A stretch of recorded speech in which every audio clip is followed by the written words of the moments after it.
इस वीडियो में हम कास्ट से रिलेटेड 10 इंपॉर्टेंट सेंटेंस जानेंगे और वीडियो के लास्ट में एक छोटा सा टेस्ट भी है।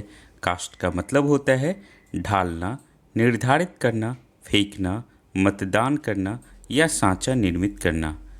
फर्स्ट सेंटेंस है he learned how to cast a fishing rod.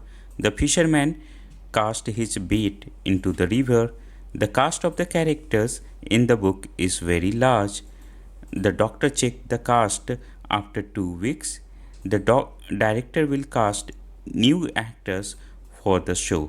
Next sentence है she broke her arm and wore a cast. The fisherman cast the net to catch the fish. The director cast her as a lead actress.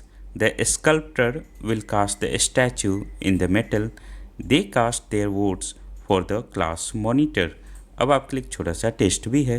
Cast का हिंदी मतलब क्या होता है? 2 option है, उभारना या ढालना। सही आंसर वीडियो के कमेंट सेक्शन में बताना है। बेसिक लेवल का स्पोकन इंग्लिश बिल्कुल फ्री में सीखने के लिए इस चैनल को आप सब्सक्राइब कर लो। उसके बाद हमारे व्हाट्सएप ग्रुप को ज्वाइन कर लेना। लिंक आपको वीडियो के डिस्क्रिप्शन में मिल जाएगा।